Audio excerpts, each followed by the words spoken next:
Okay, today we're going to talk about writing commentary again.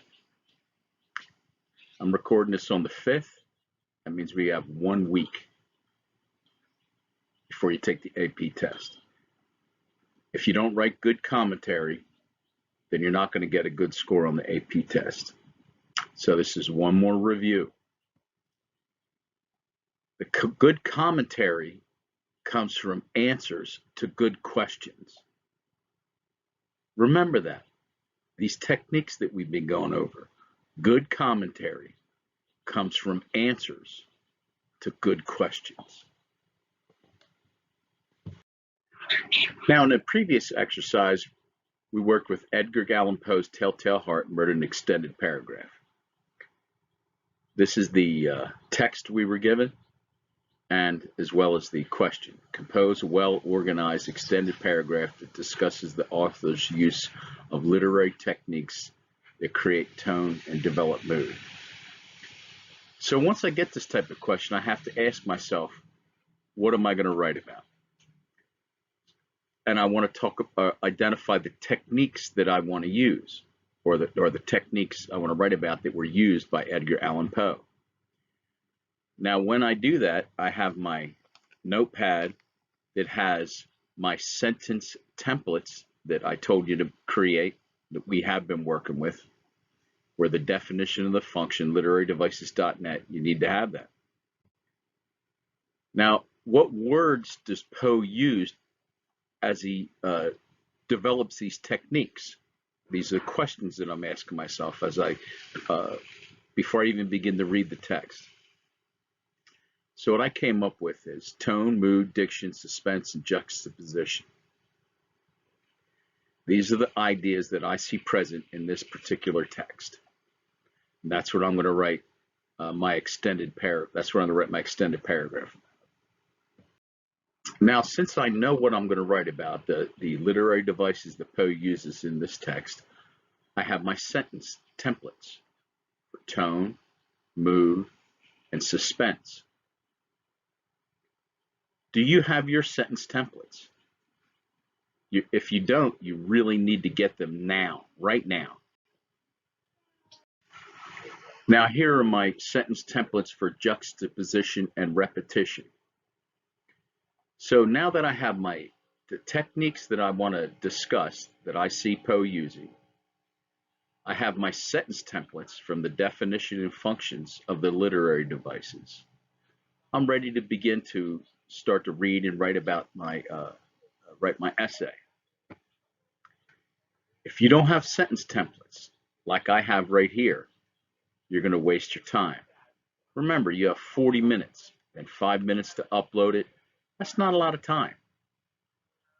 So when I write this extended paragraph, I have my sentence templates right here, right in front of me, and I just pick them and incorporate them in my writing, and I'm not wasting time. And that allows my reader, the AP, to know I know what I'm talking about because I use the definition and the function.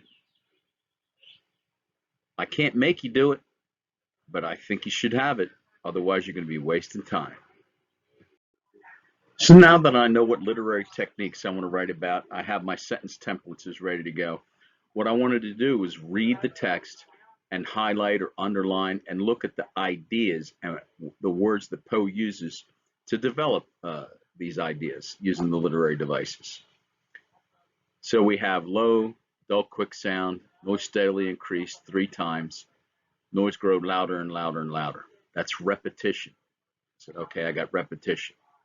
Well, what's the purpose of repetition? To make the idea, to repeat it over and over again and put it within the reader's mind, and to create suspense. So what I'm thinking he's doing is he's framing this particular text with the noise, and in between that, he's comparing that to what's going on in the mind of the narrator. He gasped for breath. He talked quickly and vehemently. Then the noise increased. He arose, so we can see that he was seated, and as the noise increases, so does the agitation of the narrator. He rose and argued. Violent gesticulations, noise increased. Why would these people not be going? Pace the floor, heavy strides, the noise increased. Foamed, raved, swore, swung the chair, grated it on the floor, but the noise grew louder and louder. So he frames the narration here with the noise increased, and he compares it to, as the noise increases, so does the agitation of the narrator. This is how I begin to analyze what I'm going to write about, because I already know the literary techniques he's going to use. Now I'm looking at how he's using them. So now I see the basic framework: low, dull, quick sound, steadily increase, steadily increase, steadily increase, continue to increase, louder, louder. This is juxtaposed, where he gasped, talks vehemently, arose, argued, violent gesticulations, paced, strides, excited to fury, foamed, raved, swore, swung his chair. So that's the framework. So the sound, the repetition, going louder, the juxtaposed to the actions, the thoughts of the narrator, increase in agitation. Paraphrase, I'm thinking. So I can't use direct quotes from this, so I'm thinking maybe I'm going to have to paraphrase. I'm already anticipating this, because 3 times the noise increases, and describe the increase in agitation of the narrator. The sound increase is comparable to the increase in agitation. So these are the notes I'm taking as I read.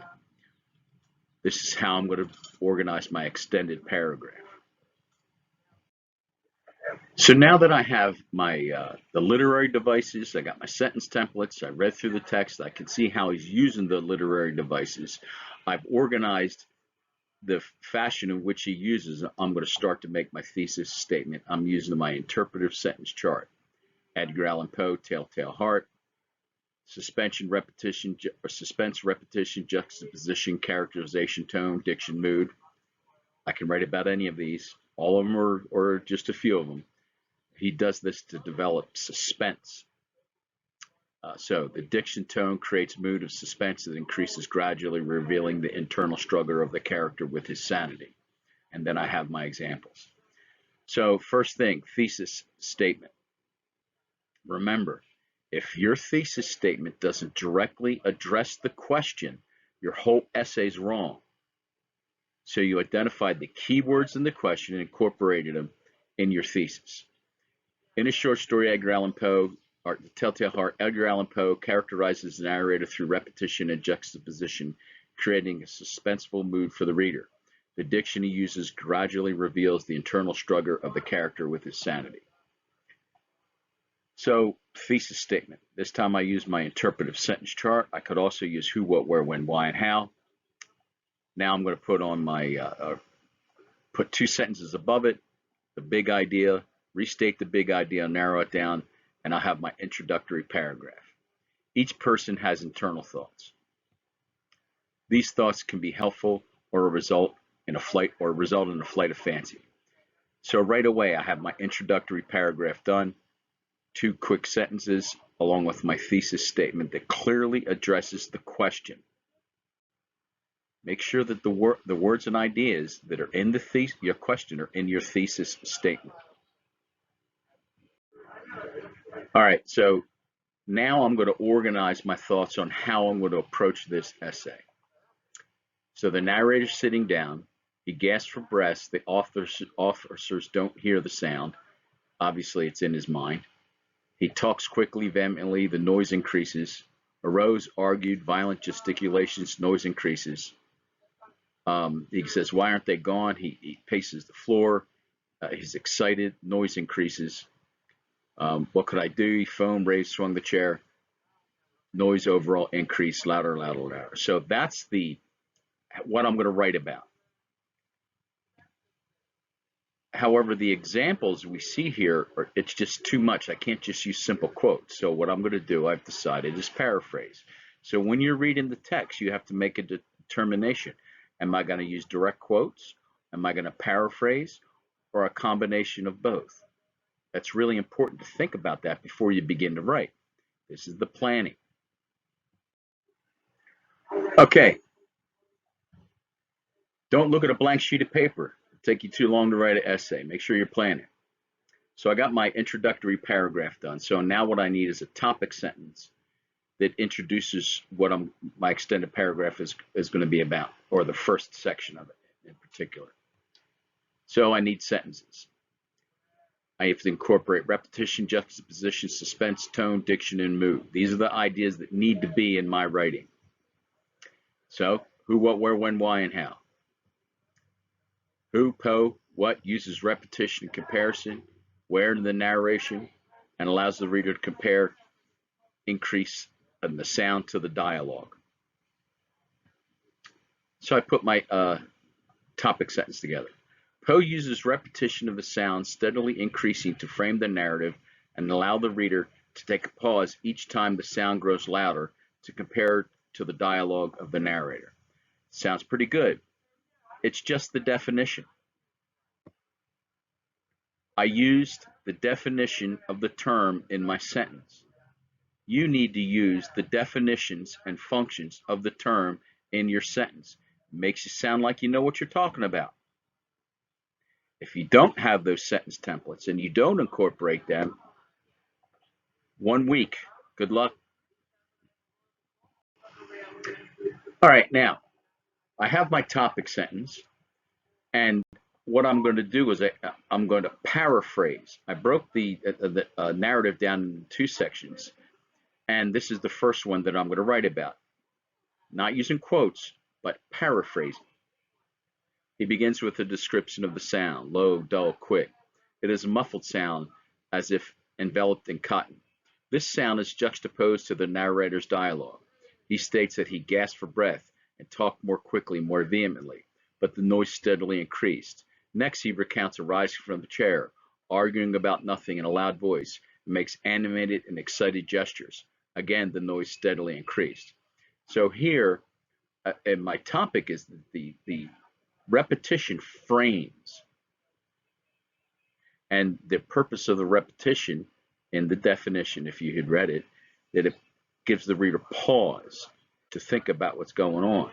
And in this case, is to compare the increase of sound to the increase of agitation of the narrator. So I got my S. I got my E.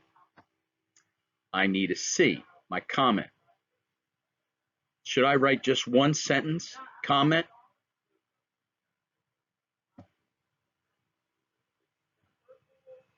One sentence for a comment? I don't think so. That will not get a passing score for this next assignment, and it won't get a passing score on the AP test. All right, let's review again how to write good commentary. In order to do that, you have to ask yourself questions. Good questions equals good commentary. So the commentary can explain how the text evidence demonstrates your thesis. It must refer back to your thesis. Discuss the importance of each quote proving the thesis. Support your opinion, which is the thesis. Elaborate on thesis, make it more specific. Notice that each one of these ideas always refers to the thesis. If your commentary doesn't refer to how the author uses the literary devices to develop his ideas or her ideas, it's wrong. So give your opinion, interaction, insight, analysis, explication, personal reaction, evaluation, or reflection about concrete details in the essay. How does your example that you chose support your thesis? So what your detail is talking about by defining or explaining. Why this detail is relevant to the thesis. Your opinion, why it's relevant to the thesis. Interaction, what is your interpretation? Why is it relative to the thesis?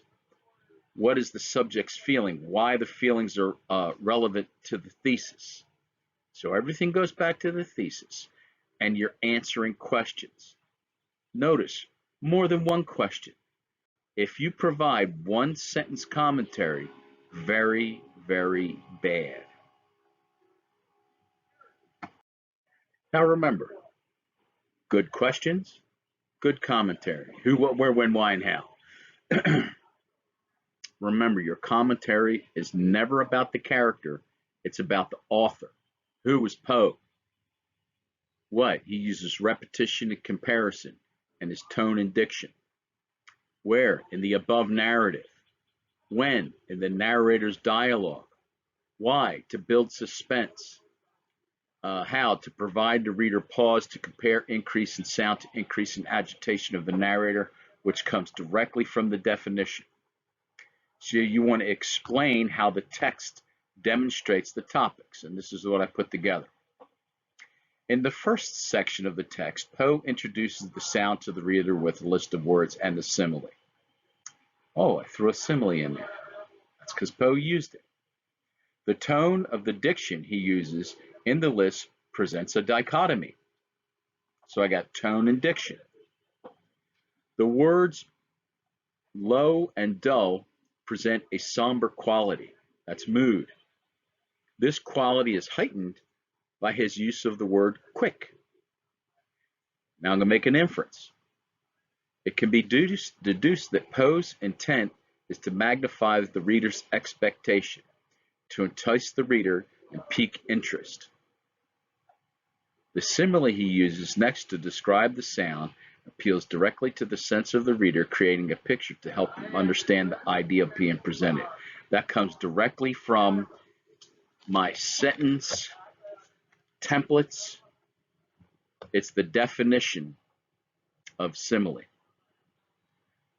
How many sentences do I have? One? No. I have more than one. I'm not done. Good commentary.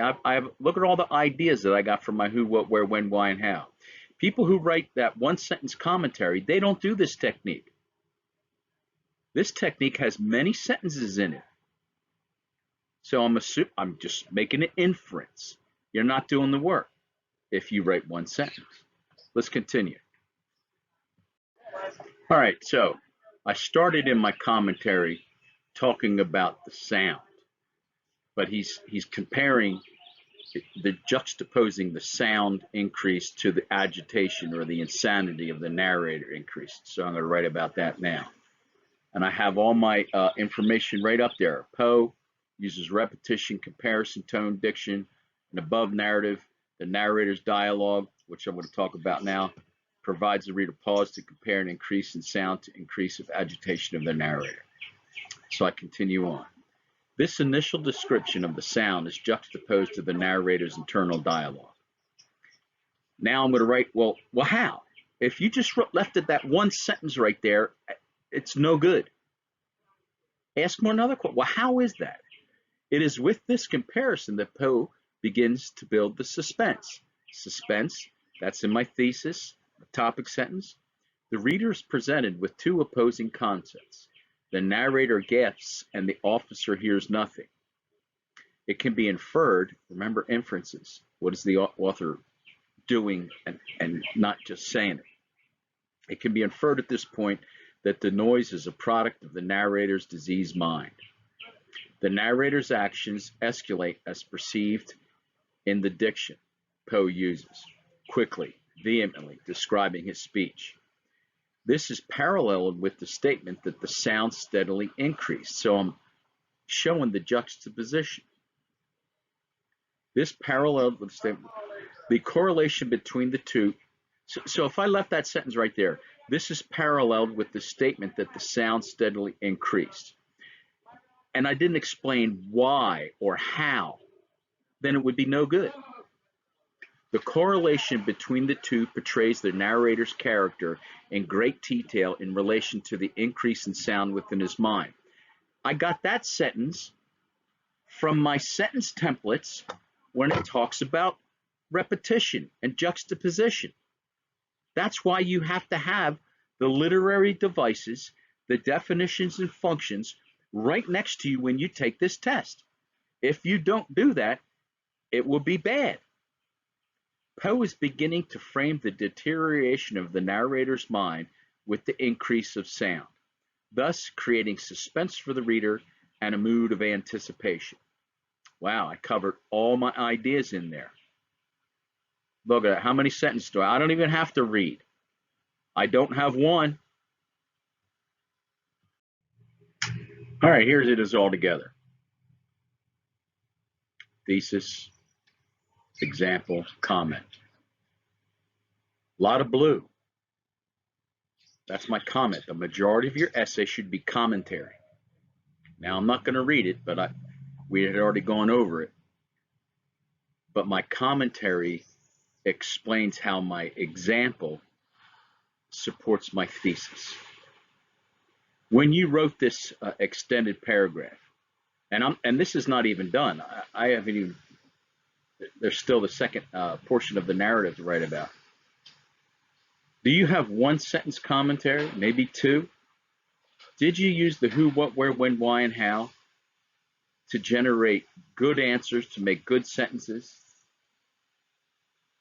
Did you have your sentence templates next to you to incorporate the definition of functions in your writing? That's what makes it easy. That's what we went over. Did you do that? Time. Time is important. Today, when I make this, it's 5-5. You got 1 week to the exam. When you take the exam, time, you only got 40 minutes. Do you have your sentence templates of the literary devices you think you're going to need, the ones that we had gone over? Are they sitting right next to you that you can use? You don't have time to look them up or do anything like that. You can't. It's 40 minutes, time. Did you go to the My AP and update your email? Because you're supposed to receive an email 2 days prior to the exam that has your access code. If you didn't get the email, you got to let me, or 2 days before, you got to immediately let me know, and you have to access my app, and then you can get it that way. Do you have your literary device template sentences? One sentence commentary? You got to be kidding me. I don't know how many times I got to say it. One sentence is an F. Two is an F. Look how many I wrote. Do you want me to grade your extended paragraph compared to mine, or do you want to rewrite it? Let me know.